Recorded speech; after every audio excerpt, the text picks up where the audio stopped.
আল্লাহর কোনো অংশীদার নাই, সমকক্ষ নাই, আল্লাহ তাআলার মেসাল দেওয়ার মতো কিছু নেই।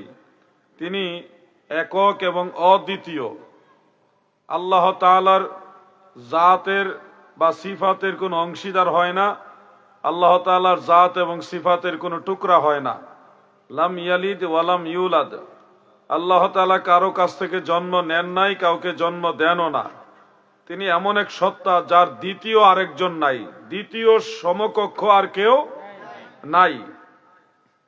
কিছুদিন আগে কোন একটা দরবারের মঞ্চ থেকে বলা হয়েছে আল্লাহর ওলি সকল আল্লাহর জাত। নাউজুবিল্লাহ। এই কথাটা প্রকাশ্য শিরক, যা যে বলেছে এবং যারা সমর্থন করেছে সকলের ঈমান নষ্ট করে দিয়েছে। কারণ আল্লাহ তাআলার জাত হওয়ার ক্ষমতা কাহারও নাই। আল্লাহর জাত এবং সিফাত এটা কাদিম। আল্লাহ তাআলার জাত এবং সিফতের কোনো অংশ হয় না, টুকরা হয় না, সমকক্ষ হয় না। আল্লাহ তাআলার জাত হিসেবে কোনো ওলিয়া উলিয়াকে মনে করা কুফরি, এটা ঈমান বিধ্বংসী কথা। ঈমান সম্পর্কে আগে বুঝতে হবে আল্লাহর ওলি যারা, ওলিউল্লাহ যারা, তারা আল্লাহর বন্ধু। তাদের মাকামের পার্থক্য রয়েছে। কেউ বড় গৌসুল আজম, কেউ শুধু গৌস, কেউ সাধারণ বেলায়েত প্রাপ্ত, কেউ বেলায়েতে সুগরার স্তরের, কেউ বেলায়েতে কুবরার স্তরের, কেউ বেলায়েতে উলিয়ার স্তরের। বিভিন্ন স্তরের আউলিয়া কেরাম রয়েছে, সবাই সম্মানিত। আল্লাহর আউলিয়াদের মানতে হবে। কিন্তু আল্লাহর আউলিয়াদেরকে কেউ যদি আল্লাহর জাত মনে করে তখন এটা শিরক হবে। আল্লাহর সাথে শরীক করার কোনো সুযোগ নাই। খোদ রসুল আকরাম, আমাদের দয়াল নবী রসুল পাক সাল্লাল্লাহু আলাইহি ওয়াসাল্লাম, প্রিয় নবীজি, তিনি নূর। কিন্তু নবীজির নূরে মুহাম্মাদি আল্লাহর জাতের অংশ নয়। এই জন্য আলা হযরত আজিমুল বারাকাত ইমামে আহলে সুন্নাহ ইমাম আহমদ রেজা খান ফাজিলে বেরলভী রহমতুল্লাহ আলাইহি ফতোয়ায়ে রিজভিয়ার মধ্যে লিখেছেন, কেউ যদি আল্লাহর জাতের অংশ এই বিশ্বাসে নবীকে আল্লাহর জাতি নূর বলে তাহলে এটা শিরিক হবে। তার ঈমান চলে যাবে, ঈমান ধ্বংস হয়ে যাবে, সে ঈমান থেকে খারেজ হয়ে যাবে, বেঈমান হয়ে যাবে। কিন্তু কেউ যদি এই বিশ্বাস করে যে আল্লাহ তাআলার সৃষ্টি জগতের মধ্যে দয়াল নবীজির নূর মুবারক, এটা নূরের মধ্যে জাতি নূর, আল্লাহর জাতের অংশ নয়, আল্লাহর সিফাতের অংশ নয়, কিন্তু নবীজির জাত, নবীজির সত্তা, নবীজির অস্তিত্ব, এটাই হলো নূর। ওই দৃষ্টি থেকেও যদি জাতি নূর বলে কোনো অসুবিধা নাই, ঈমান যাবে না, শিরক হবে না। কিন্তু কেউ যদি আল্লাহর জাতের অংশ, আল্লাহর জাতের টুকরা মনে করে তখন এটা শিরক হবে। আলা হযরতের ফতোয়াগুলি খুবই সূক্ষ্ম, অনেক জটিল জটিল বিষয়ের সমাধান আলা হযরতের ফতোয়ার মধ্যে আছে। প্রিয় ভাই আমার, ঈমান কিভাবে যায়, ঈমান কিভাবে আসে, এখনকার যুগের অনেক বক্তারাও জানে না। এরা শুধু গান গাইতে জানে আর মজার মজার কথা বলে মানুষের মনোরঞ্জন দিতে জানে। মনে রাখবেন, আল্লাহর জাতের অংশ হিসেবে কেউ যদি আল্লাহর নবীকে আল্লাহর জাতি নূর বলে তাহলে ঈমান থাকবে না। তবে নবীকে জাতি নূরের জ্যোতি বললে অসুবিধা নাই। জাতি নূরের জ্যোতি, এটা আমাদের আহলুস সুন্নাহ ওয়াল জামাতের বড় একজন আলিম আল্লামা হাফেজ প্রিন্সিপাল এম এ জলিল সাহেব রহমাতুল্লাহ আলাইহি নূর নবী কিতাবের মধ্যে লিখে গেছেন পরিষ্কার, নবীজি জাতি নূরের জ্যোতি। মনে রাখবেন, আল্লাহ তাআলা কর্তৃক হিকমতে কামেলা দ্বারা রাসূল পাক সাল্লাল্লাহু আলাইহি ওয়াসাল্লামের নূরে মুহাম্মাদীকে সৃষ্টি করেছেন বিনা মাধ্যমে, বেলা ওয়াসিতা, বিনা মাধ্যমে নূরে মুহাম্মাদী সৃষ্টি করেছেন। এই নূরে মুহাম্মাদী আল্লাহর কোনো অংশ নয়, আল্লাহর জাত এবং সিফতের কোনো অংশ নয়। এই বিষয়গুলো আমাদের ক্লিয়ারলি জানতে হবে। যেখানে একজন আলেম বলেছিল নবীজি আল্লাহর ছায়া, আল্লাহর ছায়া নবীজিকে বলা যাবে না। কেন বলা যাবে না? ওই আলেম দাবি করেছিল ছায়া শরীরের অংশ না, যার প্রমাণ একটা মানুষের শরীরের ছায়া যখন পড়ে, ছায়ার মধ্যে আঘাত করলে শরীরে আঘাত লাগে না, ছায়ার মধ্যে আঘাত করলে শরীরের মধ্যে ব্যথা লাগে না। তার মানে উনি বুঝালেন যে ছায়া শরীরের অংশ না।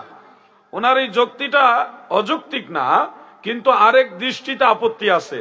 ওয়ালাইসা কামিসলিহি শাই, আল্লাহর মতো কিছুই নাই।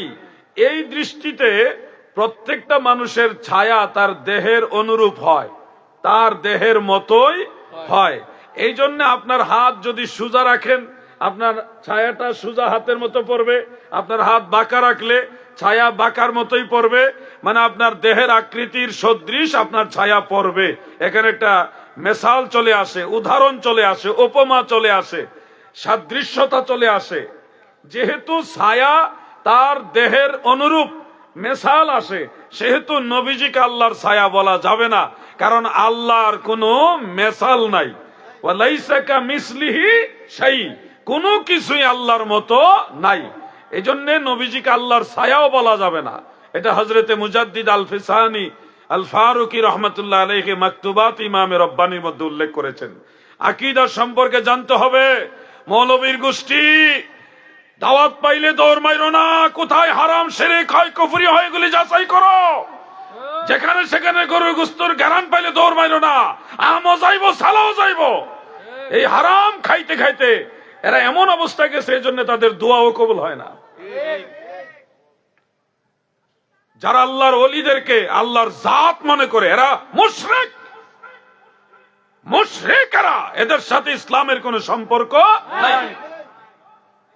পীর মুরিদির নামে এই ধরনের কথাও বলা যাবে না। আল্লাহর ওলির আল্লাহর বন্ধু, আল্লাহর বন্ধু, আল্লাহর ওলিদের দোয়া কবুল হয়।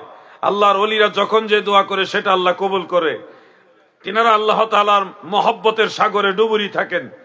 এই কথাগুলি যথার্থ, কিন্তু কখনই আল্লাহর অংশ মনে করা যাবে না। আল্লাহ তাআলা সব ভাইকে বুঝার তৌফিক দেন, বলেন আমিন। আকীদা সম্পর্কে বুঝতে হবে। আহলুস সুন্নাহ ওয়াল জামাত একটা পবিত্র দলের নাম। আহলুস সুন্নাহ ওয়াল জামাত হলো মদিনাওয়ালার দলের নাম, যেই দলের মধ্যে সাহাবায়ে কেরাম ছিল, তাবিঈগণ ছিল, চার মাযহাবের ইমামগণ ছিল, তরিকতের সমস্ত আউলিয়া কেরাম যেই আহলুস সুন্নাহ ওয়াল জামাতের মধ্যে ছিল, সেই আহলুস সুন্নাহ ওয়াল জামাতের নামে ভণ্ডামি করাও চলবে না। ইদানিং ফেসবুকের মধ্যে ব্যাপকভাবে দেখা যাচ্ছে জিকিরের নামে এমন কিছু বিকৃত আওয়াজ। আজকে আমি এই মাহফিলে আসার পথে আমার ছোট ভাই মাওলানা আশিকুজ্জামান কুষ্টিয়া, সে আমাকে একটা ভিডিও দেখালো। ভিডিওর মধ্যে একজন দাঁড়াইয়া এমন কুতাইয়া জিকির করতেছে, মানে কি বলতেছে সে নিজেও জানে না। এটা আজকে দেখছি, এমন বিকৃত আওয়াজ।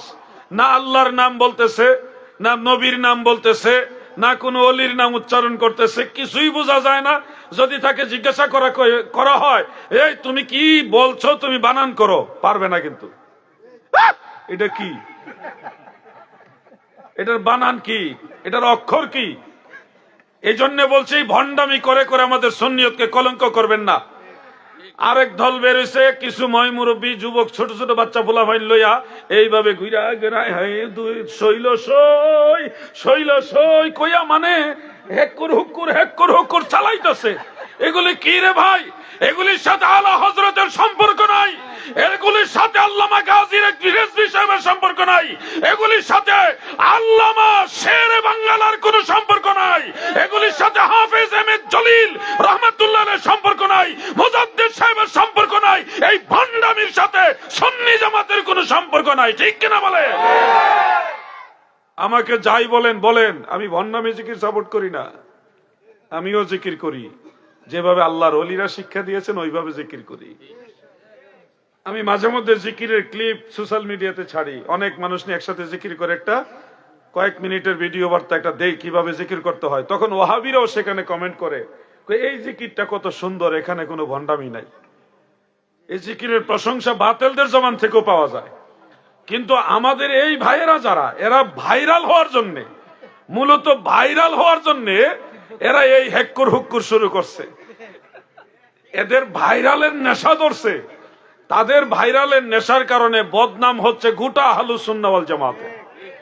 কেন ভাই এগুলি করেন? আপনারা ভাইরাল হইতে চান, অন্যভাবে হন না, ইলম অর্জন করেন, মাসআলা মাসাইল জানেন। আরো অনেক সুন্দর সুন্দর কথা আছে সুন্নি জামাতের, এগুলি বলেন। নবীর শান মান কথা বলেন। নবীজির ইজ্জতের কথাগুলি বলেন, ওলি আল্লাহ শানে কথা বলেন, আল্লাহ সম্মান বাড়ায় দিবে। কেন আপনি বিকৃত জিকির, ভণ্ডামি জিকির করে ভাইরাল হইতে হবে? আমরা যখন এগুলি বলি, আবার এক শ্রেণী ভাইরা কম উনি এখন একটু ওয়াহাবি হয়ে গেছে, আমি জিকির ভণ্ডামির বিরুদ্ধে বলি দেখে আমি বলে ওয়াহাবি হয়ে গেছে। চিন্তা করছেন এই ভণ্ডামি কোথায় গিয়ে শেষ হবে? আমরা আল্লাহর জিকির চাই কিন্তু ভণ্ডামি চাই না। কি বলেন আপনারা? আমরা আল্লাহর জিকির চাই কিন্তু ভণ্ডামি চাই না। আপনি যদি কলবে জিকির করেন, সেই জিকির যেভাবে আল্লাহর ওলিরা পীর মাশায়েখরা শিক্ষা দিয়েছে ওইভাবে করেন, তাহলে দেখবেন আপনার জিকির হয়েছে। আসুন আমরা 1 মিনিট সবাই মিলে একটু জিকির করি, কিভাবে জিকির করতে হয় স্পষ্ট করে। আল্লাহ আল্লাহ আল্লাহ এগুলো উচ্চারণ করে বলুন, আল্লাহ আল্লাহ আল্লাহ আল্লাহ আল্লাহ আল্লাহ। সবাই আল্লাহ আল্লাহ আল্লাহ আল্লাহ আল্লাহ। মাশাআল্লাহ।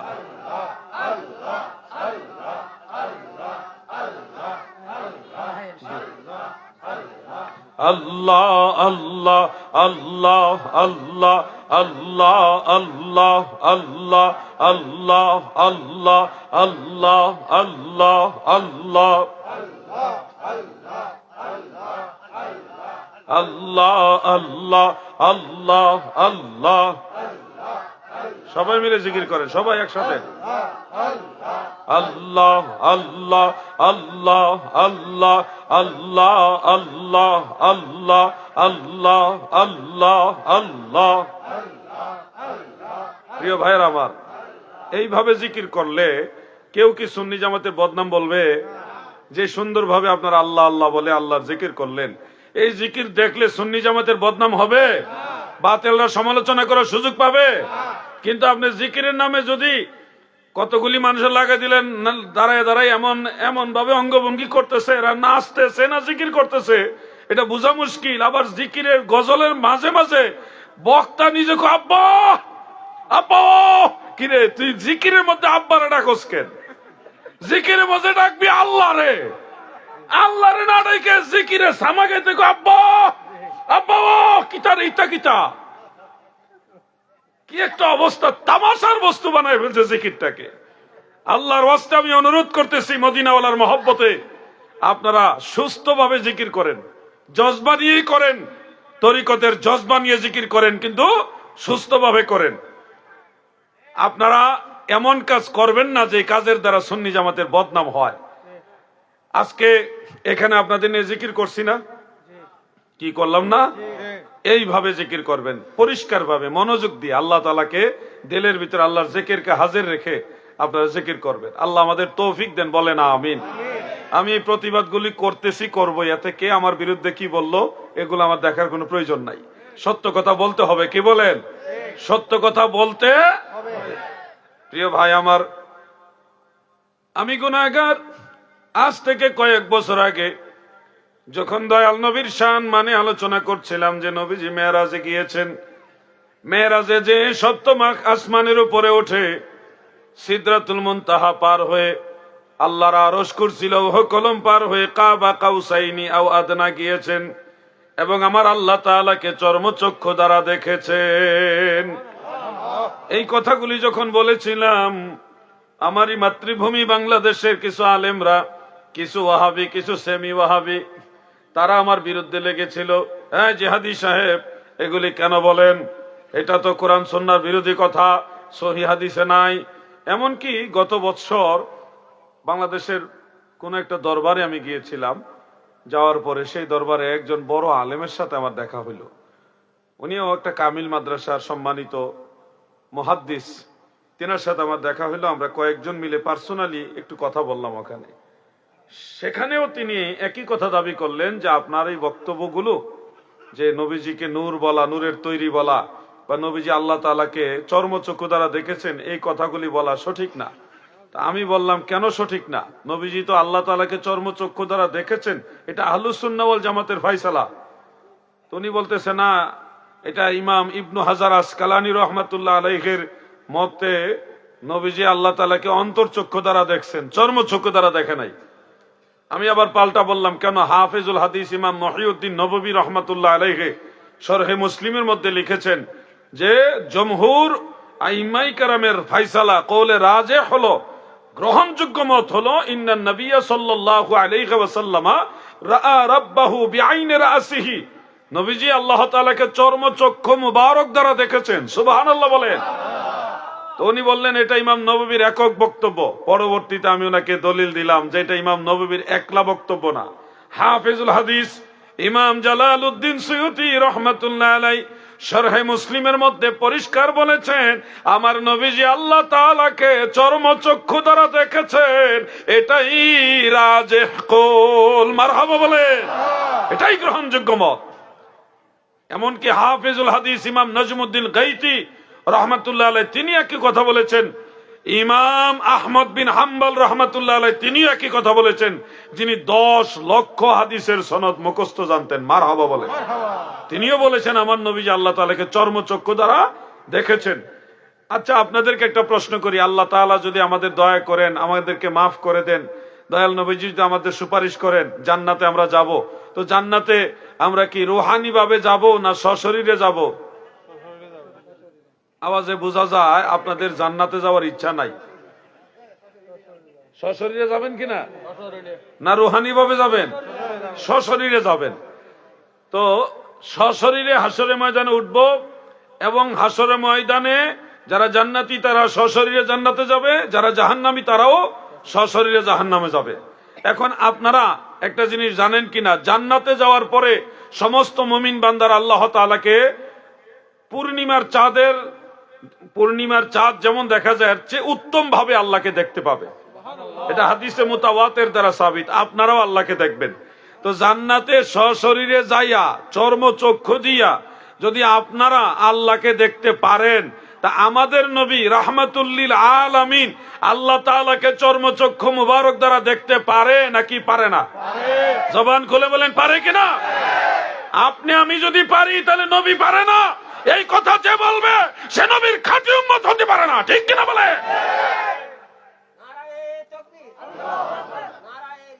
ইয়া রাসূলুল্লাহ। ভাই আমার, সঠিক কথাগুলি বলতে হবে। আজ না হয় কাল সবাই সত্য কথা জানবে এবং মানবে, মানতেই হবে। দুনিয়াতে না মানলে মরার পরে হইলো মানতে হবে। আমরা সুন্নি, আমরা বানাইনা দল না। আমাদের আহলুস সুন্নাহ ওয়াল জামাত স্বপ্নে পায়া বানানো লাগে নাই। আমাদের আহলুস সুন্নাহ ওয়াল জামাত মজলিসে শুরা দিয়ে বানানো লাগে নাই। আহলুস সুন্নাহ ওয়াল জামাত 150-200 বছর আর 400-500 বছর আগে আবিষ্কার হয়নি। আহলুস সুন্নাহ ওয়াল জামাত ইবনে তাইমিয়া আর ইবনে আব্দুল ওয়াহাব নজদি আর আলবানি অমুক তমুকে বানায়নি। আহলুস সুন্নাহ ওয়াল জামাত জান্নাতি দল, এই দলের ঘোষণা দিয়েছে স্বয়ং রাহমাতুল লিল আলামিন। ঠিক কিনা বলে? আমার আল্লাহু আকবার।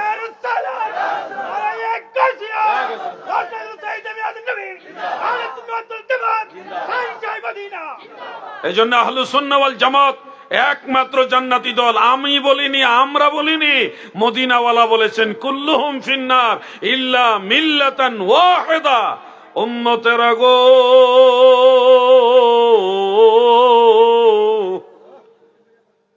73 দলের মধ্যে 72 দল হবে জাহান্নামী আর একটা দল হবে জান্নাতি।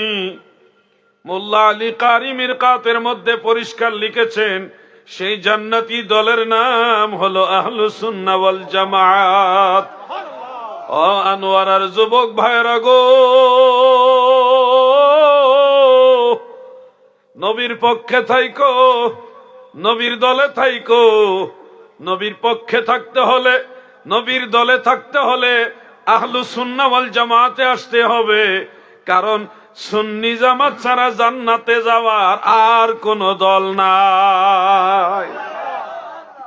আহলুস সুন্নাহ ওয়াল জামাত জান্নাতি দল, একমাত্র জান্নাতি দল। এক সময় যখন লামাযহাবির আবির্ভাব হলো, আহলে হাদিস নাম দিয়া হয়ে বলল আহলে হাদিস সঠিক দল, সারা দেশ থেকে দল। আহলে হাদিস আবার সঠিক দল হয় কেমনে? আহলে হাদিস নামে তো কোনো দলই নাই। যারা হাদিস শাস্ত্রের খেদমত করছে তাদেরকে আহলুল হাদিস বলা হয়। হাদিস শাস্ত্রের খেদমত করেছে এই কারণে আহলুল হাদিস। আহলে হাদিস নামে আলাদা কোনো দল তো নাই। তোমরা এটা জান্নাতি বানাইলে কেমনে? তখন তার আস্তে আস্তে কোনা আমরাও আহলে সুন্নাত ওয়াল জামাত। সলং পাল্টাইছে, রূপ চেঞ্জ করে, এরা নতুন করে সুন্নি হয়। আসলে সুন্নি তারা সকালে সুন্নি বিকালে সুন্নি না, আবার বিকালে সুন্নি রাইতে সুন্নি না, মানে চেহারা চেঞ্জ করে, রূপ চেঞ্জ করে। আমরা যারা আছি শেরে বাংলা সব যেমন সুন্নি, আলা হযরত সুন্নি, আমাদের মুজাদ্দিদ আল ফিসানি সুন্নি, আল্লামা গাজী আকবর আলী রেজভী সাহেব সুন্নি, আমাদের হাফেজ আহমেদ জলিল সাহেব সুন্নি, আমাদের আকাবিররা সুন্নি, শামসুল উলামা ফুলতুলি সাহেব কেবলা সুন্নি, আল্লামা আবু বকর সিদ্দিক ফুরফুরাবি সুন্নি, আল্লামা রুহুল আমিন বসিরাটি সুন্নি, আমাদের আকাবিররা সবাই সুন্নি, আমরাও সুন্নি। আমাদেরটা নতুন না, মদিনাওয়ালার দল, ঠিক কিনা? এটা নতুন বানানো লাগে নাই।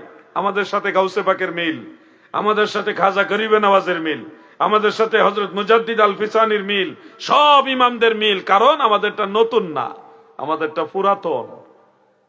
হঠাৎ করে যদি চট্টগ্রামের রোহিঙ্গারা এসে বলে, চট্টগ্রামের মানুষ তোমরা চট্টগ্রাম ছেড়ে দাও, আমরা চট্টগ্রামের আসল মালিক, আপনারা সবাই রোহিঙ্গাদের কথাই দেশ ছেড়ে দিবেন না?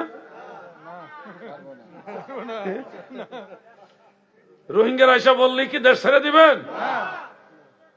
বাংলাদেশে যারা আহলুস সুন্নাহ ওয়াল জামাত, যারা সুন্নি, তারা হলো অরিজিনাল এই দেশের বাসিন্দা। কারণ আহলুস সুন্নাহ ওয়াল জামাতের অনুসারীদেরকে পথ দেখাইছেন যারা, তারা আল্লাহর আউলিয়ারা। শাহ মোহসেন আউলিয়া রহমাতুল্লাহ আলাই, খাজা খান জাহান আলী রহমাতুল্লাহ আলাই, শাহ মখদুম রূপোশ রহমাতুল্লাহ আলাই, শাহ সুলতান কমরউদ্দিন রুমি রহমাতুল্লাহ আলাই, হযরত শাহজালাল ইয়ামানি মুজাররদি রহমাতুল্লাহ আলাই, এরপরে হযরতে শাহ পরান রহমাতুল্লাহ, শাহ মুস্তফা রহমাতুল্লাহ আলাই, তারপরে সৈয়দ সিফাসালাহ নাসিরউদ্দিন আল মাদানী রহমাতুল্লাহ আলাই। এরকম বড় বড় আল্লাহর আউলিয়ারা আমাদেরকে মুসলমান বানাইছে এবং আমাদেরকে আহলুস সুন্নাহ ওয়াল জামাতের পথে রাখছে। সুন্নিদের ভিতরে ওলি আল্লাহ আছে, ওয়াহাবিদের ভিতরে ওলি নাই। আসেনি ভাই? ওয়াহাবিরা মরলে তাদের কবরের ভিতরে জিয়ারতেও যায় না। আরে মরার পরে দাফন যে কইরাইছে আর কেউ যায় না জিয়ারত করতে।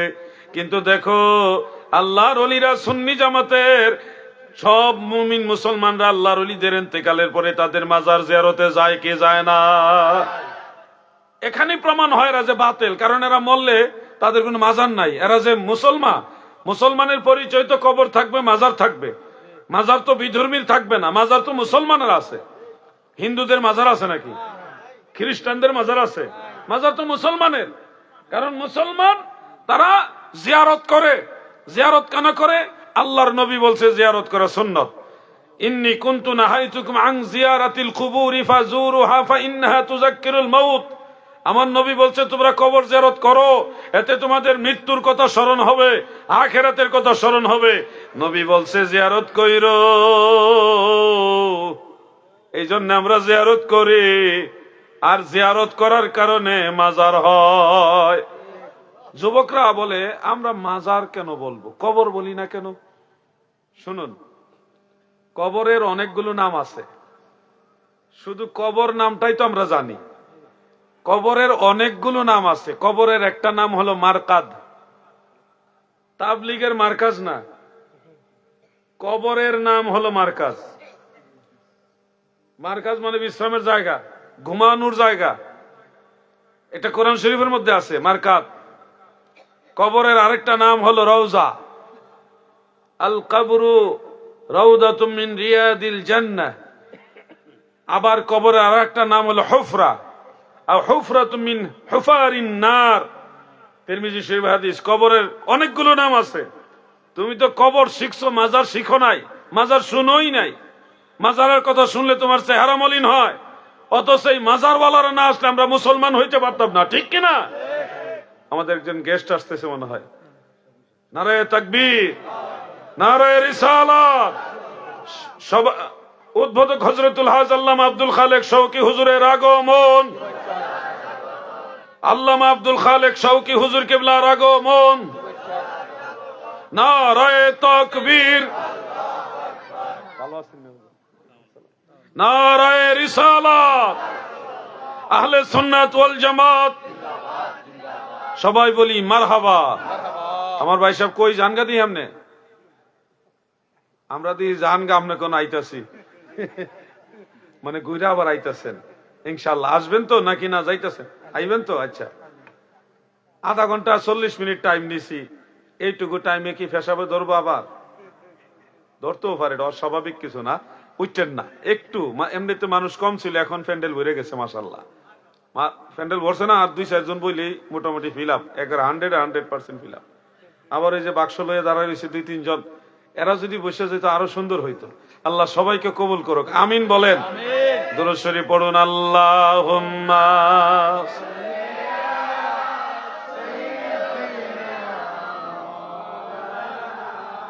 মুহাম্মদ ওয়া আলা আলি সাইয়্যিদিনা। এই দুনিয়া পরে থাকবে, আমরা একদিন থাকবো না, সবাই আমাদের ভুলে যাবে, নবী গো আপনি ভুইলেন না। আল্লাহুম্মা সাল্লি মারহাবা মুহাম্মদ ওয়া আলা আলি সাইয়্যিদিনা।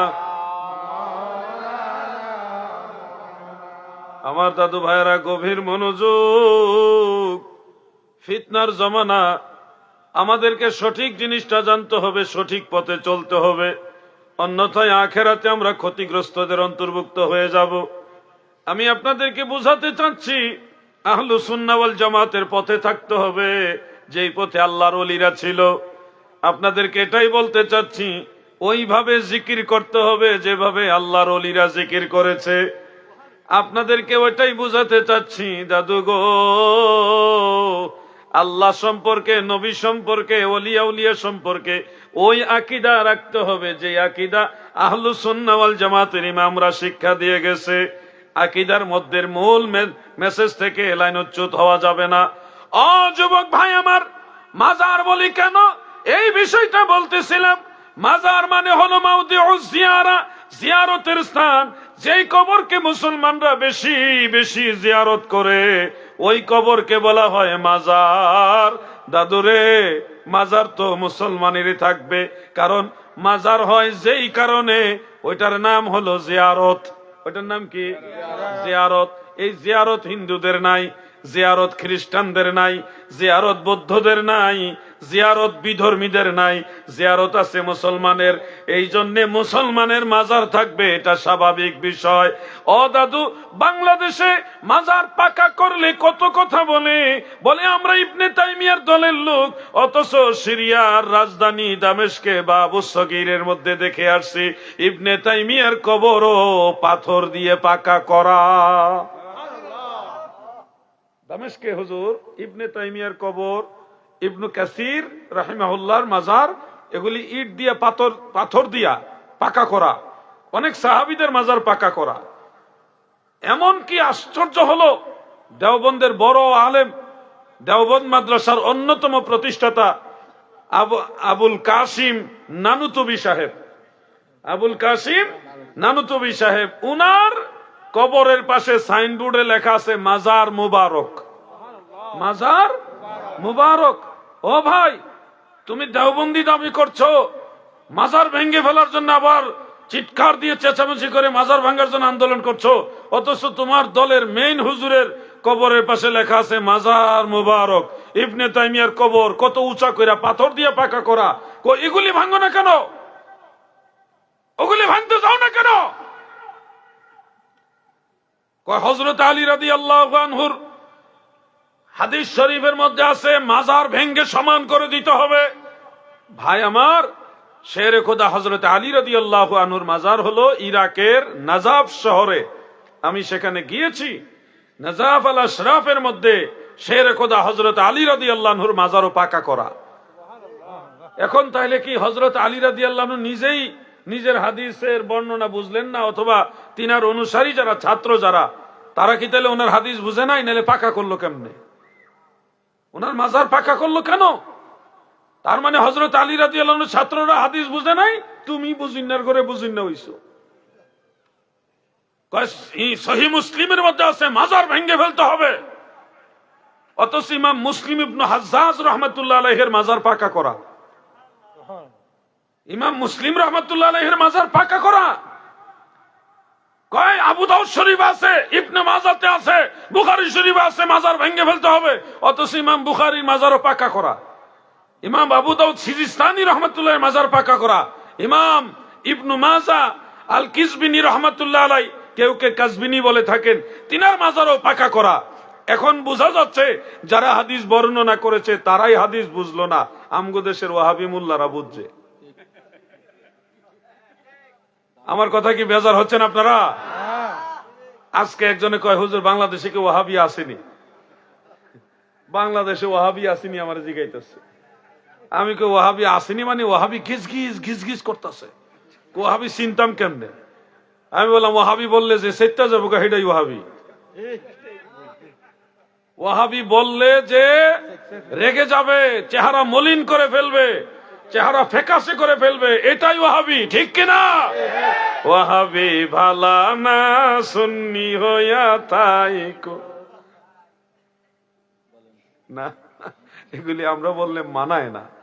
বন্ধুরা আমার, দাদু ভাইরা আমার, দিলের কান লাগায় শোনেন গো, ওয়াহাবি মানে আল্লাহর ওয়াহাব নামের দিকে নিসবত করে ওয়াহাবি বলা হয় না।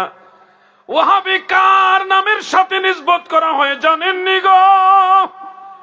আরবের রিয়াদে, বর্তমান যেখানে রিয়াদ, ওই রিয়াদ অঞ্চলে একটা জায়গার নাম হলো নজদ। ওই নজদে একজন লোকের জন্ম হয়েছে, তার সম্পর্কে বুখারী শরীফ একটা হাদিস রয়েছে। আমার নবীজি দোয়া করতেছেন, আল্লাহুম্মা বারিক লানা ফি শামিনা, আল্লাহুম্মা বারিক লানা ফি ইয়ামিনা। আল্লাহ আমাদের শাম দেশে এবং ইয়ামান দেশে বরকত নাজিল করুন। আমার নবীজি 3 বার করে শাম দেশ এবং ইয়ামান দেশের জন্য দোয়া করলেন। এর মধ্যে কিছু লোক দাবি করলেন, ক্বালু ইয়া রাসূলুল্লাহি ওয়া ফি নাজদিনা, নবী গো নজদের জন্য দোয়া করেন। নবীজি 3 বার শাম দেশ ইয়ামান দেশের জন্য দোয়া করেছে, নজদের জন্য দোয়া করে নাই। বরং দোয়া শেষ করে বলতেছে, তোমরা যেই নজদের জন্য দোয়া করতে বলছো, এই নজদ থেকে শয়তানের শিং বের হবে।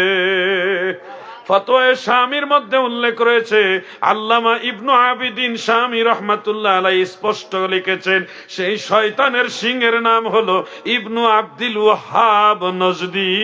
এই নজদের মধ্যে শয়তানের সিং হলো ইবনু আব্দুল ওয়াহাব। এই লোকের আকীদা তো খারাপ ছিল গো, ওই বদ আকীদা যারা বিশ্বাস করে, ইবনু আব্দুল ওয়াহাবের আকীদাই যারা বিশ্বাস করে, তাদেরকে বলা হয় ওয়াহাবি। আল্লাহর ওয়াহাব নাম থেকে ওয়াহাবি আসেনি, ওয়াহাবি এসেছে ইবনু আব্দুল ওয়াহাব থেকে। যেমনটা আমরা হানাফি, হানাফি নামটা আসছে ইমাম আবু হানিফা রাহমাতুল্লাহ আলাইহির অনুসারী থেকে। আবু হানিফা, আবু হানিফা রাহমাতুল্লাহ আলাইহির অনুসারী যারা, তাদেরকে বলা হয় হানাফি। ফিকহের দৃষ্টিতে এটা অনুসরণ। ভাই, আপনাকে সঠিক জিনিস জানতে হবে যে ওয়াহাবি এত খারাপ কেন। ওয়াহাবি খারাপ মূল কারণ হলো তারা আমরা নবীরে অসম্মান করে কথা বলে, নবীজির সম্মানের উপর আঘাত করে কথা বলে। আমি গতকাল দেখলাম একজন আলিম নামধারী বাংলাদেশ একজন বক্তা, সে বলতেছে আল্লাহ তাআলা নাকি নবীজিকে বলছে, আপনি সঠিক কথা না কইলে আপনার গলার রক ছিঁড়ালাম। এইভাবে বলে আল্লাহ বলছে। কোরআন শরীফ আয়াত তো আছে, আমরা তো পড়ছি, কিন্তু এমনি তো কইছে না রে বোকা। আল্লাহ তাআলা বুঝাইছে আমার নবী যা বলছে সত্যই বলেছে, যদি মিথ্যা বলতো তাহলে আমি আমার রাসূলের গর্দান মুবারকে চেপে ধরতাম। মানে বুঝাইছে আমার নবী কখনোই মিথ্যা বলে নাই, ভুল বলে নাই। আর এই ওয়াহাবি বক্তা কয় নবীজিকে আল্লাহ বলে বলছে আপনার গলার রক ছিঁড়ে লইলাম বলে। চিন্তা করা যায়? কখনো বলতেছে আল্লাহর নবী সাংবাদিক ছিল, নাউজুবিল্লাহ। কখনো বলে নবী আমাদের মতোই সাধারণ মানুষ, দোষে গুণে মানুষ, এই ধরনের বক্তব্য দেয়। কখনো বলে নবীজি মরা নবী, জিন্দা নবী বলা যাবে না, নবীজি মরে পচে গলে মাটির সাথে মিশে গেছে। কখনো বলতেছে আমার হাতের লাঠি দিয়ে মশা মাছি তাড়াইতে পারি, মুহাম্মদ সাল্লাল্লাহু আলাইহি সাল্লাম তার কবর থেকে সেটাও পারে না, তার কোনো পাওয়ার নাই। নাউজুবিল্লাহ বলেন। এইভাবে কখনো নবীজির শাফাত নিয়ে ইনকার করে বিভিন্ন ভাবে নবীজির ইজ্জতের চাদর মুবারক দিয়ে টান দেয়। মদিনা মুনাওয়ারায় রওজা মুবারকে আমরা যাই, অনেকে বলে নিয়ত কইরা রওজা মুবারকে গেলে কবিরা গুনাহ হবে, আবার অনেক সময় বলে রওজা বলা হারাম, রওজা বলা হারাম, এটা পর্যন্ত তারা বলে। তাহলে আমার নবীজির কথা বললেই যারা নবীজির সম্মানের উপরে আঘাত করে এরা নবীজির খাঁটি উম্মত হতে পারে না, পারে না, পারে না, ঠিক কিনা বলে? এরা দুশমনের রাসূল, গুস্তাখের রাসূল, এদেরকে বলা হয় ওয়াহাবি। যারা নবীজির সম্মানকে ছোট করে কথা বলে এদেরকে বলা হয় ওয়াহাবি। আমরা কোরআন পড়ি, তারাও কোরআন পড়ে, একই কোরআনের কথা তারা বলে। দেখবেন আমরা কোরআন পড়ি, কোরআনের কোন সূরায় নবীর শান লেখা আছে, কোন আয়াতের মধ্যে নবীর ইজ্জতের কথা আছে, কোন আয়াতের মধ্যে কোন সূরার মধ্যে নবীজি আল্লাহ প্রদত্ত ইলম পাইছে, ইলমে গায়েব জানে, এটা বলি। কোন জায়গাতে আছে নবীজি আল্লাহ প্রদত্ত ক্ষমতায় পারে, নবী জানে, নবীজি সম্মান বড়, নবীজির এই ইজ্জত সেই ইজ্জত। একই কোরআনে আমরা নবীর সম্মান খুঁজে বের করলাম, আবার একই কোরআন তারা যখন পড়ে তখন খুঁজে কোন জায়গায় লেখা আছে নবী আমরার মতো মানুষ, কোন জায়গায় লেখা আছে নবী জানে না, কোন জায়গায় লেখা আছে নবী পারে না, ওই কোন জায়গায় আছে নবীজির গলা চিপা ধরতো, এগুলি খালি খুঁজে বার করে। কোরআন কিন্তু একটা, কিন্তু কেউ খুঁজে দোষ, কেউ খুঁজে গুণ। কথাটা বুঝছেন নি আপনারা? এই জন্য আমি মাঝে মধ্যে বলি গো, নবীজির শানের কথা বলবো রে কারে, নবীজির গুণের কথা বলবো রে কারে, নূরংশ দিবানা জঙ্গলায় ঠিকানা, ঘুরিয়া বেড়ায় নবী ধারে গোধারে, নবীজির শানের কথা বলবো রে কারে। নবী কান্ডারি হইয়া যাবেন তরি বাইয়া, কান্ডারি হইয়া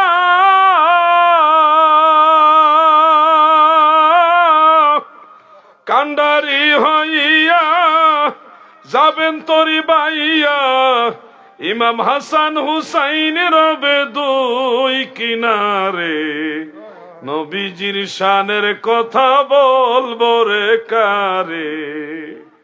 আমরা দেখি কোরআন হাদিস পড়ে নবীজি উম্মতকে তরাইবো, নবীজি উম্মতকে তরাইয়া জান্নাতে নিব, গুনাহগার উম্মতকে তরাইয়া জান্নাতে নিব। মা ফাতেমাতুজ জাহরা, হযরত আলী, ইমাম হাসান, ইমাম হুসাইন, সকল সাহাবা, সকল আউলিয়া কেরাম সুপারিশ করব। আর এরা ওয়াজ করে তাদের বড় মুফাসসির, বড় মুফাসসির ওয়াজ করতেছে।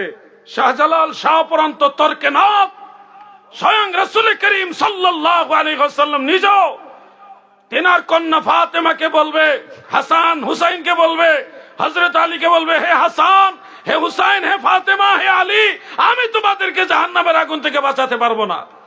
তারা ওয়াজ করে কি মা ফাতেমা জাহান্নামে যাবে যে জাহান্নামতে বাঁচানো লাগবে, হাসান হুসাইন কি জাহান্নামে যাবে যে বাঁচানো লাগবে, শেরে খোদা মাওলা আলী কি জাহান্নামে যাবে যে বাঁচানো লাগবে? আরে জান্নাতের মালিকানাই আল্লাহ তাদেরকে দান করছে, ঠিক কিনা বলে? জান্নাতের মহিলাদের সরদারনি খাতুনে জান্নাত মা ফাতেমা। জান্নাতে যত যুবক মারা যায় সমস্ত যুবকদের সরদার হলো ইমাম হাসান, ইমাম হুসাইন। শেরে খোদা মাওলা আলী তো খোলাফায়ে রাশিদিন আহলে বাইত। উনাদের কি তরাইয়া জান্নাতে নেওয়া লাগবে নাকি? উনারাই তো উল্টা আমাদেরকে তরাইয়া জান্নাতে নিবে। ইমাম হাসান হুসাইনের রবে দুই কিনারে, নবীজির শানের কথা বলবো রে কারে, নবীজির গুণের কথা বলবো রে কারে। আহা, এই গজলগুলো পুরাতন গজল। আমি মাঝে মধ্যে বলি, আমার খুব ভালো লাগে। আমি গাড়িতে বসে বসে গুনগুনায় গাই, আমার একটা মনের থেকে গাই। কোনো মানুষের খুশি করার জন্য না, মানুষের মনোরঞ্জনের জন্য না, অরিজিনাল মন থেকে ওগুলি ফিল করি। আমি জেলে যাওয়ার আগেও একটা গজল গাইছিলাম, যেটা জেলে যাওয়ার পরে খুব বেশি ভাইরাল হয়েছিল। ভাইরাল কি আমি তা বুঝতাম না, আমি গাইছি আমার নবীর মহব্বতে। আমার হাতে করা পায়ে বেড়ি, আমি আসামি ফেরুয়ারি,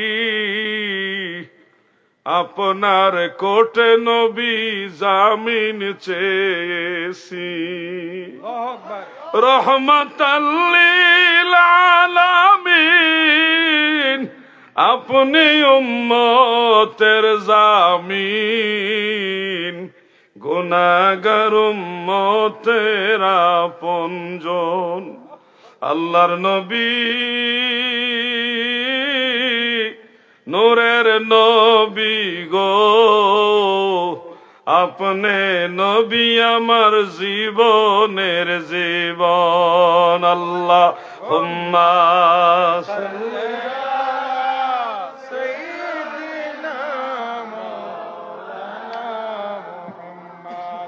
ওয়ালা আলি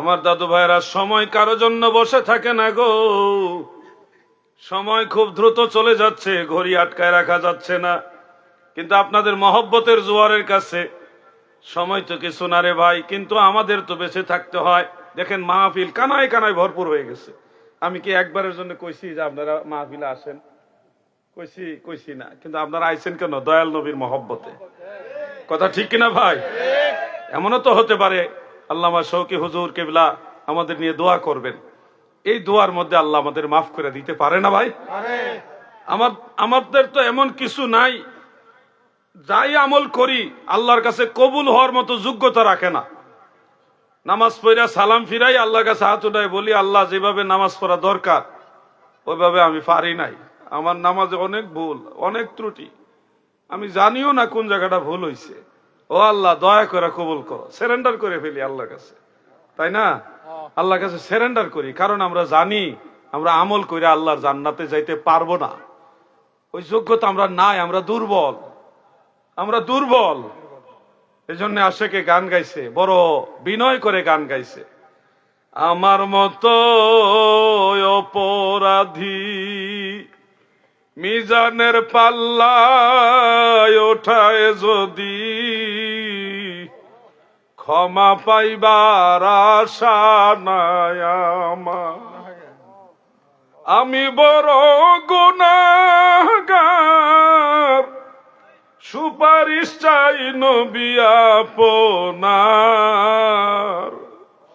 আমি বড় গুনাহগার শাফাআত চাই নবী আপনার ঠাই দিও গো চরণে আপনার আল্লাহর নবী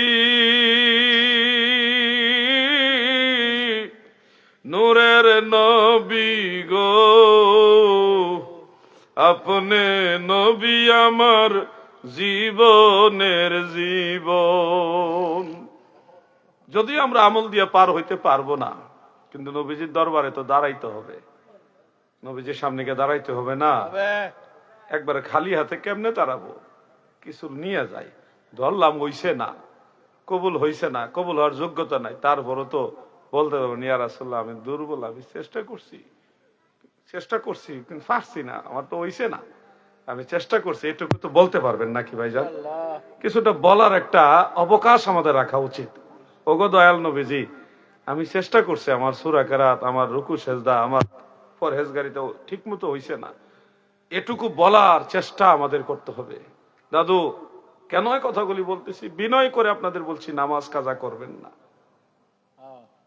নামাজ কবুল হওয়া না হওয়া এটা আপনার ফাংশন না আপনি আপনার মতো নামাজ আদায় করতে থাকেন কবুল করছে না আল্লাহ আমি পড়ছি আপনার কাছে কবুল হইছে না কি করতাম আমি পারি না আমি দুর্বল আমি তো সেজদা দিছি আপনাকে আর কিছু না হোক কপালটা তো আপনার কাছে নত করছি এটুকু তো বলতে পারবেন নাকি ভাইজান তা আমি আপনাদের বুঝাতে চাচ্ছি 5টা ওয়াক্ত নামাজ আপনারা আদায় করবেন কি ইনশাআল্লাহ পারবেন না যুবক ভাইরা আমার সাথে একটু কথা বলেন না ভাই 5 ওয়াক্ত নামাজ আপনারা আদায় করবেন কি না ইনশাআল্লাহ কঠিন বিপদে যদি পড়ে যান আমি যেটা করি যখন একটু পেরেশানি পড়ে যাই চতুর্দিকে একটু টেনশনে আমাকে ক্যাচ করে তখন আমি দরজা জানলা লাগাই দিয়া চুপচাপ সেজদায় পড়ে আল্লাহর সাথে কথা বলি ও আল্লাহ আল্লাহ আপনি তো এক মুহূর্তের জন্য আমাকে নিজের উপরে ছেড়ে দেন না আল্লাহ আমি আপনাকে আপনার কাছে সুপর্দ করলাম আমার পেরেশানি দিয়েন না, আমি দুর্বল মানুষ, আপনি আমার অভিভাবক, আপনার চাইতে বড় কোন অভিভাবক আমার নাই। ও আল্লাহ, বড় মুসিবত, টেনশন লাগতেছে, আপনি আমার সাহায্য করেন। আমি সেজদায় গিয়ে, আমি পাপী মানুষ, আল্লাহর কাছে সারেন্ডার করে ফেলি। আপনাদেরকে বলছি, কোনো বিপদ মনে করলে, রোগে বেমারে পড়ে গেছেন, টেনশনে পড়ে গেছেন, বাচ্চা কাচ্চা নিয়া, জমি জমা নিয়া, মামলা মোকদ্দমা নিয়া, সেজদায় পড়ে আল্লাহর সাথে কথা বলেন। এটা আলাদা, নামাজের বাইরে। নামাজে তো সেজদা দিবেনি, নামাজের বাইরে কপাল জমিনে ঠেকায়, নাক লাগাইয়া আল্লাহর কাছে কথা বলেন। আল্লাহকে খুঁজতে হয় না, আল্লাহ তাআলা আপনার কাছেই আছে, বা আপনি আল্লাহর কাছে আছেন। ওয়া হুয়া মাআকুম আইনামা কুনতুম, তোমরা যেখানে থাকো সেখানে আল্লাহ আছে। আল্লাহকে খুঁজতে হয় না ভাই, আপনি আল্লাহর সাথে কথা বলেন, আপনার দুঃখ বেদনা সব শেয়ার করেন, সকল দুঃখ গুছে যাবে, মনে মহা শান্তি পাবে, চিরদিন সুখে রবে, শান্তিময় হবে জীবন, চিরদিন সুখে রবে, শান্তিময় হবে জীবন। আপনি যদি আল্লাহর আদেশগুলো না মেনে দুনিয়ার ধন সম্পদের দিকে সময় বাড়ায়া দেন, তাহলে আমার আল্লাহ আপনাকে দুনিয়ার পেরেশানি বাড়ায়া দিবে, শান্তি পাইবেন না। টাকা পয়সা রুজি করতে পারবেন, রোগ বেমার ধরায় দিবে, জমি জমা ব্যবসা বাণিজ্য সব জায়গায় অশান্তিতে বনে যাবেন। কিন্তু আপনি যদি আমার আল্লাহর জন্য সময় দেন, ও আমার আল্লাহ আমার সম্পদ যা দেন দেন, কিন্তু আমার উপর নারাজ হইেন না। আপনি নারাজ হইলে আমার যাওয়ার কোনো জায়গা নাই। আল্লাহ, আমি ছাড়া আপনার বহু বান্দা আছে, বান্দি আছে, কিন্তু আপনি ছাড়া আমার আর কোনো আল্লাহ নাই। আপনি আমার উপর নারাজ হইেন না, আল্লাহর কাছে সারেন্ডার করে টুকটাক ব্যবসা বাণিজ্য করেন, হালাল ভাবে চলেন, অল্পতে আল্লাহ শান্তিতে রাখবে। ডাইল ভাত খান, আলু ভর্তা দিয়া, ডাইল দিয়া, কাঁচামরিচ দিয়া ভাত খান, চোখে শান্তির ঘুম আসবে। কোটি কোটি টাকা রুজি করেন, কিন্তু শান্তি পাবেন না, বাড়িতে ঘুমাইতে পারবেন না, হারামের আরাম নাই। যারা মানুষকে ঠকাইছে, আজ থেকে কয়েক বছর আগেও যারা ক্ষমতার দাপটে মানুষের উপরে কখন কি বলছে হিসাব করে নাই, কাকে কি বলছে চিন্তা করে নাই, আজকে অনেক টাকা রুজি করার পরেও জমি জমা, বাড়ি গাড়ি, বহু সম্পদ, মিল ফ্যাক্টরি থাকার পরও তারা তাদের ঘরে ঘুমাইতে পারে না। শিক্ষা নেন এখান থেকে, যেই দলের হোক, যেই হোক, হারাম খাবেন, আরাম পাবেন না। হারামের কোনো আরাম নাই, হালালের শান্তি আছে। আমার কথা বেজার হইতেছেন আপনারা? আমি কখনো কোনো মাহফিলে রাজনৈতিক আলোচনা করি না, কারণ এই দেশটা এমন একটা দেশ, এই দেশে কারো জন্য দোয়া করলো আর অন্যরা বেজার হয়, একজনের জন্য দোয়া করলে আরেকজন বেজার হয়। এখানে দোয়া করাও নিরাপদ না। এমন একটা দেশ হলো আমাদের মাতৃভূমি বাংলাদেশ। কিন্তু আমি আপনাদেরকে উপদেশ দিচ্ছি, নসিহত প্রদান করছি, সর্বাবস্থায় মহান আল্লাহ তাআলার কাছে নিজেকে ন্যস্ত করে দেন, নিজেকে আল্লাহর কাছে কুরবান করে দেন, আল্লাহর কাছে হাত বাড়ান। রহমত লইবারে মাওলা তব ধারে এসেছি, দয়া করে দাও গো রহমত, দয়া করে দাও গো রহমত, দিলের ঝোলা পেতেছি।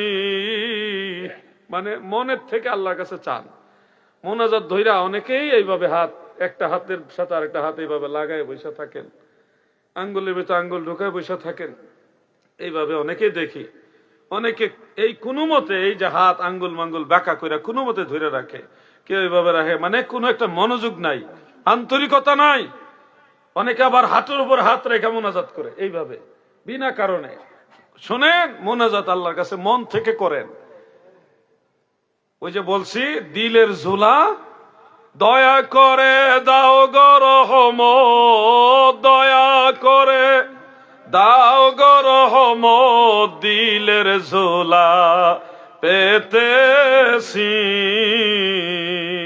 রহমত লইবারে মাওলা তব ধারে এসেছি। আমিন বলেন, সবাই বলেন আমিন। আমি 2-3টা আমলের কথা বলি, একটু মনোযোগ দিয়ে শুনেন। 5 ওয়াক্ত নামাজের আগে পরে এই আমলগুলি আপনারা ধরে রাখবেন, তাহলে খুব সহজে জান্নাতে চলে যেতে পারবেন, নবীজির শাফাত তাড়াতাড়ি পাবেন। আপনি নবীজিকে খুঁজে বের করা লাগবে না, আল্লাহর নবী নিজেই আপনাকে খুঁজে বের করে জান্নাতে নিয়ে যাবে। অল্প কয়েকটা আমল আমি শর্টকাটে বলে দিচ্ছি। যেমন আমরা সবাই গুনাহগার, গুনাহ মাফের আশায় দৈনিক 100 বার একটা তসবিহ পড়বেন। এই তসবিহটা মাত্র 2টা শব্দ। আপনি যদি আল্লাহর উপরে ইয়াকিন করে অনুতপ্ত হৃদয়ে আল্লাহর কাছে এই 100 বার তসবিহটা পাঠ করেন, আপনার আমল নামায় যদি সাগরের ফেনার সমতুল্য গুনাহও থাকে, সমস্ত গুনাহ খাতা আল্লাহ মাফ করে দিবে। এই তসবিহটা আপনাদের সবার জানা দরকার। মাত্র 2টা শব্দ, আপনারা আমার সাথে বলুন, সুবহানাল্লাহি ওয়া বিহামদিহি। বাস এটুকু পড়লেই হবে।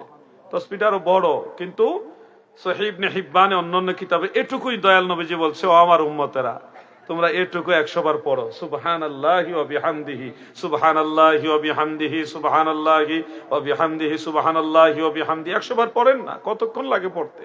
মনোযোগ দিয়ে পড়েন। দরিয়া দরিয়া গুনাহ আমার আল্লাহ মাফ করে দিবে, আমল নামার কালো দাগগুলি পরিষ্কার করে সাদা করে দিবে। সুবহানাল্লাহ বলে। ছোট্ট একটা আমল, এমন কোন কঠিন না। আরেকটা আমল করবেন, তিরমিজি শরীফের মধ্যে উল্লেখ আছে, দয়াল নবীজি বলেন, আল্লাহর এই সৃষ্টি জগতে যত সংখ্যক সৃষ্টি আছে, কত সংখ্যক? অনেক আলেমরা বলে 18,000 মাখলুকাত, 80,000 আলম। এই কথাটা মিথ্যা না, কিন্তু যথার্থ না। কারণ হলো 18,000 মাখলুকাত, 80,000 আলম, এই কথা মিথ্যা না, কিন্তু যথার্থ না। আমি কেন বললাম? একটা সূর্যকে কেন্দ্র করে সৌরজগৎ, সৌরজগতে অনেক গ্রহ উপগ্রহ গ্রহাণুপুঞ্জ আছে, অনেক। এরকম অসংখ্য সৌরজগৎ, আমার সায়েন্সের ছাত্রবার একটু খেয়াল করেন, অসংখ্য সৌরজগৎ একসাথে মিলে একটা গ্যালাক্সি হয়। একটা গ্যালাক্সির ভিতরেই 18,000 মাখলুকাতের চেয়ে আরো বেশি থাকে। অসংখ্য সৌরজগৎ, গণার কোন সিস্টেম নাই, অগণিত সৌরজগৎ একটা জায়গায় যখন বেষ্টিত হয়, ওইটাকে বলা হয় গ্যালাক্সি। এই একটা গ্যালাক্সির ভিতরে 18,000 মাখলুকাতের চেয়ে বেশি আছে। আবার এরকম অসংখ্য গ্যালাক্সি একসাথে মিলে একটা ইউনিভার্স হয়। ইউনিভার্স, সেই অসংখ্য ইউনিভার্স একসাথে মিলে একটা মাল্টিভার্স হয়। আবার অসংখ্য মাল্টিভার্স একসাথে মিলে একটা সুপারভার্স হয়। আর অনেক কিছু আছে। এই সবগুলো হলো প্রথম আসমানের নিচে।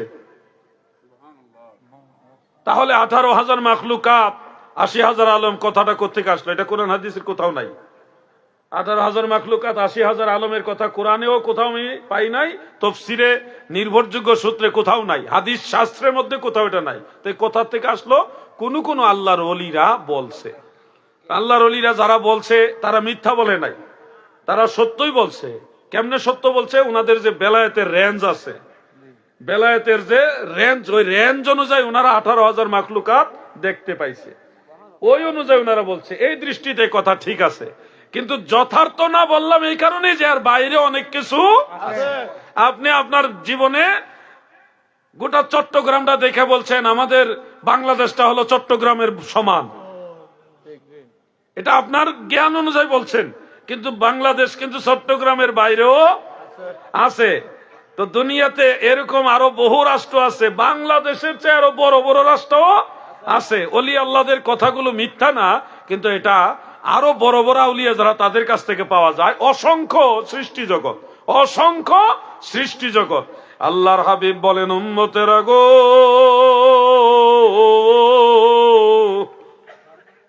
যদি এই তাসবিহখানা তোমরা একবার পড়ো, মাত্র 3টা শব্দের একটা তসবিহ, 3টা শব্দের একটা তসবিহ একবার যদি পড়েন, দয়াল নবীজি বলেছেন আল্লাহর সৃষ্টি জগতে যত সংখ্যক সৃষ্টি আছে, ওই সমান নেকি আমার আল্লাহ আপনার আমল নামায় দিয়ে দিবে। সেই তসবিহটা কি শিখবেন? সবার ইচ্ছা আছে? আমার সাথে বলেন, সুবহানাল্লাহি আদাদা খালকিহি। শেষ। এটুকুই। কঠিন নাকি বেশি? বলেন তো সুবহানাল্লাহি আদাদা খালকিহি, বলেন সুবহানাল্লাহি, সুবহানাল্লাহি আদাদা খালকিহি, সুবহানাল্লাহি আদাদা খালকিহি। বলেন, কিছু আমল করে যান, নগদ আমল করে যান। সুবহানাল্লাহি আদাদা খালকিহি, আপনিও পড়েন মাইকলা ভাই, সুবহানাল্লাহি আদাদা খালকিহি পড়েন, সুবহানাল্লাহি আদাদা খালকিহি। আমল করাই দিলাম মাইকের অপারেটরও, কিছুটা উপকার হইছে, ঠিক আছে না ভাই? এটা হাসরের দিনটা আর ভেবেন যে আদি হুজুর আমার এই উপকারটা করে দিয়েছে। আরেকবার বলেন সুবহানাল্লাহি আদাদা খালকিহি, সুবহানাল্লাহি আদাদা খালকিহি। আল্লাহ তাআলা আপনাদের আমাদের সবাইকে আমল করার তৌফিক দেন, মহব্বতে বলেন আমিন। যুবক ভাইরা, মুরব্বী বাবারা, আর দুইটা নামাজের ব্যাপারে বলে যাই। যেই নামাজগুলি আমাদের 5 ওয়াক্ত নামাজের ভিতরে আছে, কিন্তু অবহেলার কারণে আমরা এগুলি অনেক সময় পড়ি না। আসরের নামাজের 4 রাকাত সুন্নত নামাজ আপনারা অনেকে অবহেলা করে পড়েন না। আসরের 4 রাকাত সুন্নত, জানেননি কি নিয়ামত থেকে আপনারা বঞ্চিত হচ্ছেন? আল্লাহর হাবিব বলেন, মান সাল্লা 4 রাকাতিন ক্বাবলাল আসরে বানাল্লাহু লাহু বাইতান ফিল জান্নাহ ফি riwayatin উখরা হারামাল্লাহু বাদানাহু আলান নার। দয়াল নবী বলেন, উম্মতেরা গো, আসরের ফরজের আগে যারা 4 রাকাত সুন্নত নামাজ পড়বা, তাদের জন্য আমার আল্লাহ জান্নাতের মধ্যে বড় মায়া করে একটা ঘর বানায়। আল্লাহ তাআলা ঘর বানায় এই কারণে, আমার বান্দাই সুন্নত নামাজ পড়ছে, আমার বান্দা জান্নাতে আইসা এই ঘরের মধ্যে আরাম করবে। অন্য হাদিসে আছে, হারামাল্লাহু বাদানাহু আলান নার। আপনার এই সুন্নত নামাজ আমল করার কারণে হাসর ময়দানে আপনার জন্য জাহান্নামের আগুন হারাম করে দিবে। আগুনে পোড়ায় না, জমেও সয় না গো, নবীর প্রেমিক যে জনা। এই সুন্নত নামাজটা পড়বেন না ইনশাআল্লাহ? আমাকে যুবক ভাইরা কথা দেন, আপনারা ইনশাআল্লাহ আসরের সুন্নতটা পড়বেন কিনা? মুরব্বীরাও বলেন পড়বেন কিনা ইনশাআল্লাহ? আল্লাহ আপনাদের তৌফিক দেন, বলেন আমিন। আরেকটা সুন্নত নামাজ অবহেলা করা হয়, সেটা হলো এশারের নামাজের 4 রাকাত সুন্নত। এশার নামাজের ফরজের পূর্বে 4 রাকাত সুন্নত, এটা কত দামি জানেন? হাফিজুল হাদিস ইমাম আবু জাফর উকাইলি রহমাতুল্লাহ আলাইহির কিতাবুদ দুআফা বা দুআফাউল কবির, দুআফাউল কবির, সেই কিতাবের মধ্যে হযরত আব্দুল্লাহ ইবনে আমর ইবনে আস রাদিয়াল্লাহু আনহু থেকে রওয়ায়াত উল্লেখ করেছেন যে, মান সাল্লা 4 রাকাতিন ক্বাবলাল ইশাই কাকদরিহিন্না মিন লাইলাতিল কদর। সুবহানাল্লাহ বলেন। আপনারা যদি এই এশারের ফরজের আগে 4 রাকাত সুন্নাত পড়েন, লাইলাতুল কদরের সমান নেকি পাবেন। কল্পনা করা যায়? লাইলাতুল কদর হাজার মাস নফল নামাজ পড়লে যেই নেকি, এর চেয়ে বেশি নেকি লাইলাতুল কদর। আর সেই লাইলাতুল কদরের সমান নেকি পাবেন এশার নামাজের 4 রাকাত সুন্নত নামাজ পড়লে। বলেন তো, এত সুযোগ আর কে দিব আপনাদেরকে? অন্য কোন নবীর উম্মতের বেলায় এত সুযোগ ছিল না। আমার দয়াল নবী উম্মতের কান্ডারি, উম্মতরে কেমনে জান্নাতে নিব, সহজে কেমনে উম্মত বাঁচাইয়া জান্নাতে নিব, এই জন্য এত সুযোগ সুবিধা। এজন্য মাঝে মধ্যে বলি, দয়াল নবী তুমি গুণমনি, এই পাপী লোক তরাইবেন বলে গো নবী, পাক কোরআনেতে শুনি গো নবী, দয়াল নবী তুমি গুণমনি। বলুন না, দয়াল নবী। এই 2টা আমলের কথা বললাম, বেশি বিরক্ত করলাম না, আপনারা চেষ্টা করবেন আমল করার। শোনেন, আরো 2-1টা বলতাম। আচ্ছা, নামাজের ব্যাপারে আরো 2-1টা বলি, বলা দরকারও আছে। আপনারা যারা যারা সারা রাত তাহাজ্জুদ নামাজ পড়তে পারবেন হাত উঠান। জি না ভাইজান, পারতেন না, সারা রাত একটা না পারতেন না। আমরা মানুষ না, আমরা দুর্বল, ঘুম আসবে, শরীর ক্লান্ত, দুর্বল, অলসতা আসবে, একটানা সারা রাত তাহাজ্জুদ পড়া আমাদের দ্বারা সম্ভব না। আমাদের দয়াল নবীজি পারতেন, তারপরে সারা রাত পড়ে নাই। রাতের এক অংশ কুমিল লাইলা ইল্লা কলিলা, রাতের একটা অংশ নবীজি দাঁড়ায় নামাজ পড়ছেন। ফাতাহাজ্জাত বিহি নাফিলাতাল লাক, এটা নবীজির উপর অতিরিক্ত ফরজ ছিল, তারপরও নবী সারা রাত পড়ে নাই, রাতের এক অংশ পড়ছেন। কিন্তু উম্মত সারা রাত তাহাজ্জুদ পড়ার নেকি কেমনে পাইবো, এই জন্য নবীজি আল্লাহর কাছ থেকে একটা আইন পাশ করাইছে। আপনারা দিনে 2 বার সারা রাত তাহাজ্জুদ নামাজ পড়ার সমান নেকি হাসিল করতে পারবে। দিনে কয়বার? 2 বার। একটা হলো, খেয়াল করেন, একটা হলো জোহরের নামাজ, যখন আপনি 4 রাকাত সুন্নত পড়লেন, 4 রাকাত ফরজ পড়লেন, 2 রাকাত সুন্নত পড়লেন, শেষে 2 রাকাত নফলও পড়লেন, মানে মান হাফিজা 4 রাকাতিন ক্বাবলা যুহর ওয়া বা'দাহা 4, যোহরের আগে পরে 4 রাকাত 4 রাকাত টোটাল 12 রাকাত যদি আপনারা যথাযথ আদায় করেন, আল্লাহর নবী বলছে সারা রাত তাহাজ্জুদ পড়ার সমান নেকি আল্লাহ দান করবে। আর দ্বিতীয়টা হলো এশারের নামাজের ফরজ যখন শেষ হয়ে যাবে, 2 রাকাত সুন্নত পড়বেন এবং সুন্নতের পরে 2 রাকাত নফল নামাজ আছে, এটাও পড়বেন। ভিতর পড়ার পূর্বে 2 রাকাত সুন্নত এবং 2 রাকাত নফল, এই 4 রাকাত নামাজ যদি এশার নামাজের ফরজের পরে ভিতরের আগে আদায় করেন, রহমতের নবী, দয়ার নবী বলে গেছেন আপনার আমল নামাই সারা রাত্র তাহাজ্জুদ নামাজ পড়ার সমান নেকি আমার আল্লাহ লিখে দিবে। আল্লাহু আকবার।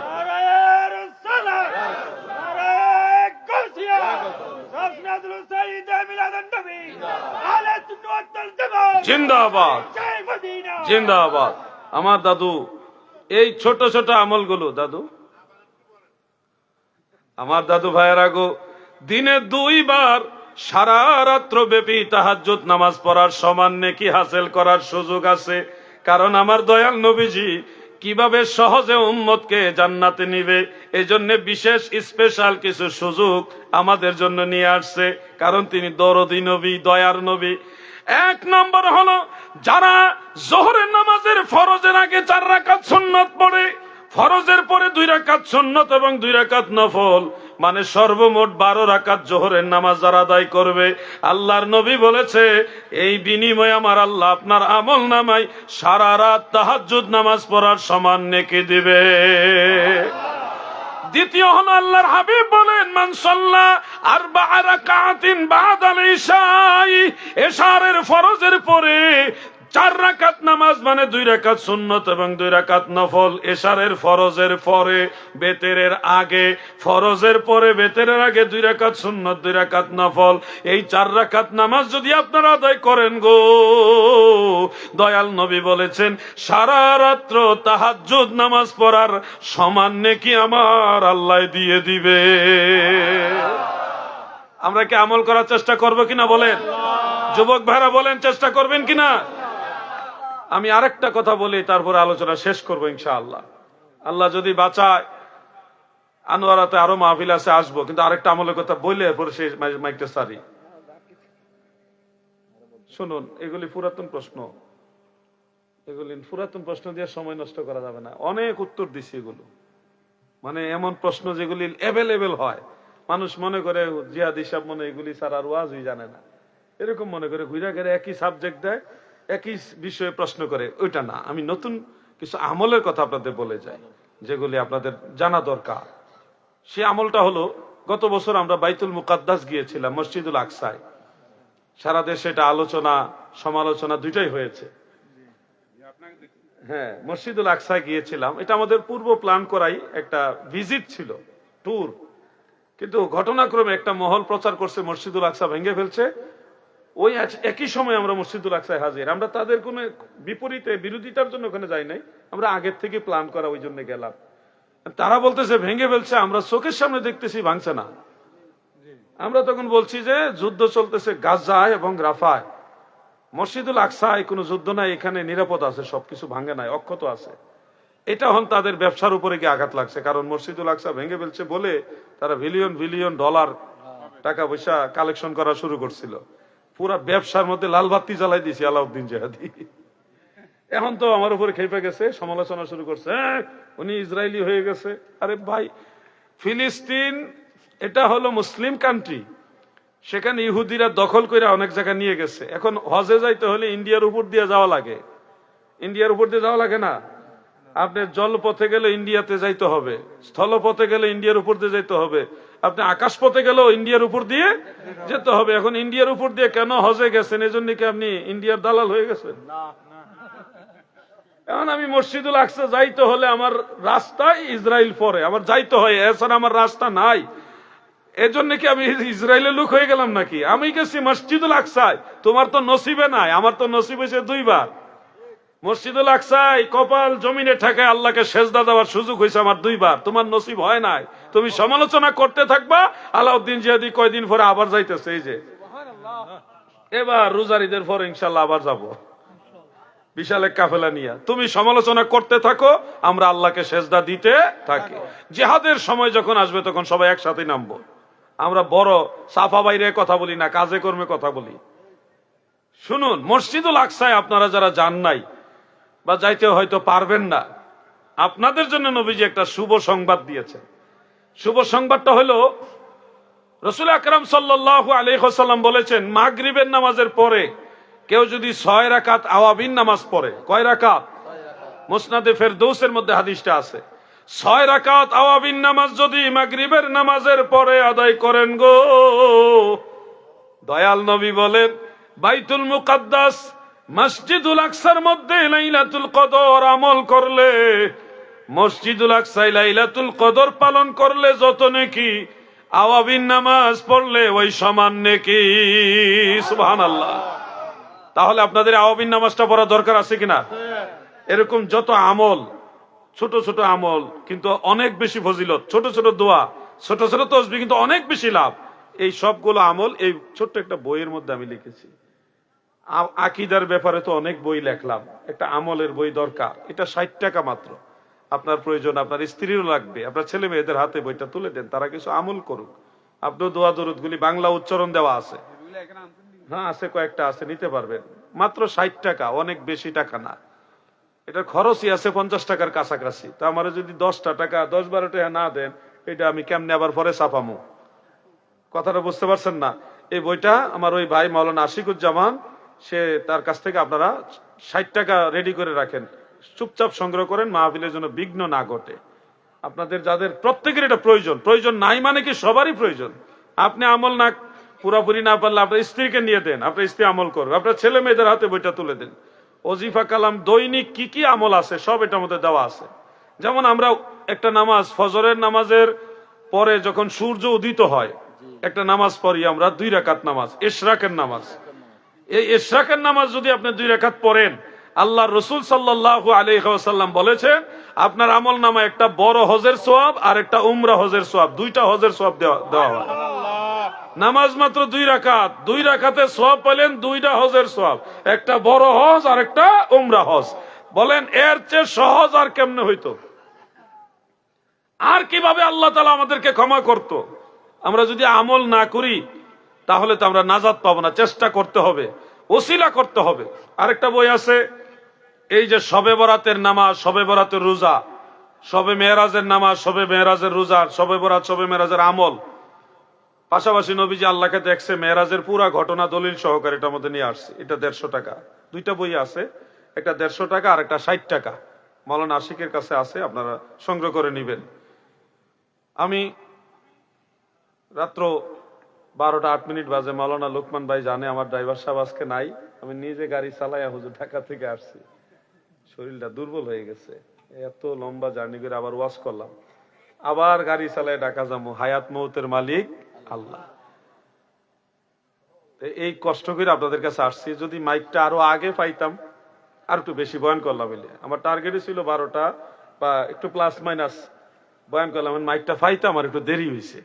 এটার জন্য আমার কোনো দোষ নাই। আমি কিন্তু মাহফিল আইছি 8টার আগে, 8টার আগে আইছি মাহফিলে এখানে। অতএব আমার শিডিউলের মধ্যে আমি কোনো ভুল করি নাই। এখন ভুল হইতেও পারে, অসুবিধা নাই। আমি আমার দুর্বল হইলে নত স্বীকার করলে অসুবিধা নেই, কিন্তু আমি চেষ্টা করছি টাইম মতো আসা। আল্লাহ যদি হায়াতে বাসায় পরে আবার আসবো, এলাকায় আসবো, আপনাদের নিয়ে আবারও আলোচনা করবো ইনশাআল্লাহ। আমার বদদোয়া দিয়েন না, আমি আপনাদের জন্য দোয়া করব, আপনারাও আমার জন্য দোয়া করবেন। মাহফিল চলতে থাকবে,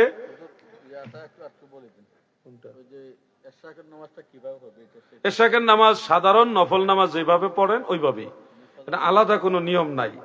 ফজরের নামাজের শেষ হইলে আপনারা মসজিদে বসে থাকবেন, সূর্য ওঠার পরে আপনি যখন নিশ্চিত হবেন যে সূর্য উদিত হয়ে গেছে, তখন আপনি 2 রাকাত নামাজ এশরাকের নিয়তে পড়বেন। নিয়তটা শুধু এশরাকের, যদি এটা নফল নামাজ সুন্নত, কিন্তু সুন্নতে জায়েদা, এটা নওয়াফিলের অন্তর্ভুক্ত, সেই হিসাবে অন্য নফল নামাজ যেরকম এশরাকের নামাজটাও ওরকম যে কোনো সূরা দিয়ে আপনি পড়তে পারবেন।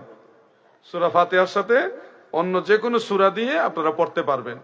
2 রাকাত নামাজ, তবে ফজরের নামাজের পরপরই পড়া যাবে না, সূর্য ওঠার পরে পড়তে হবে, সূর্য উদিত হওয়ার পরে, এরপরে আপনার এই নামাজটা পড়বেন। বুঝতে পারছেন বিষয়টা? আল্লাহ তাআলা আমাদের সবাইকে আমল করার তৌফিক দেন, আমিন। আজকের মতো এখন আপনাদের সামনে আখিরি মোনাজাত পরিচালনা করবেন মিলাদ শরীফের মাধ্যমে, এবং 2টা কথাও বলবেন হুজুরের জবান থেকে, হুজুরের পবিত্র জবান থেকে 2টা কথা শুনবেন, নসিহত আপনারা শুনবেন, এবং আপনাদের নিয়ে হুজুর মিলাদ শরীফ এবং দোয়া পরিচালনা করবেন। আমি হুজুরের কাছে দোয়া চাইলাম, উনি অসংখ্য আলেমের উস্তাদ আল্লামা হযরতুল হাজ আব্দুল খালেক শৌকি মাদ্দাজিল্লাহুল আলী, হুজুরের কাছে মাইক ছেড়ে দিয়ে আমি বিদায় নিচ্ছি। আসসালামু আলাইকুম ওয়া রাহমাতুল্লাহ। আসসালামু আলাইকুম। হুজুর, আপনার প্রতি আরজ করব, আমাদের 2টা প্রশ্ন ছিল, ওই প্রশ্নগুলোর উত্তর যদি আমরা পেয়ে থাকি একটু ভালো হতো। মিলাদ কিয়ামের প্রশ্নের উত্তর এখন দেওয়ান লাগবে, একটা আনকমন প্রশ্ন হয়তো নিতাম। নতুন আছে হুজুর, নতুন একটা প্রশ্ন আছে। সফিনা খতম, এটা ফেস লাগাইতে আইসো আমার বিয়া, এটি হুজুর উত্তর দিয়ে দিব। হুজুরে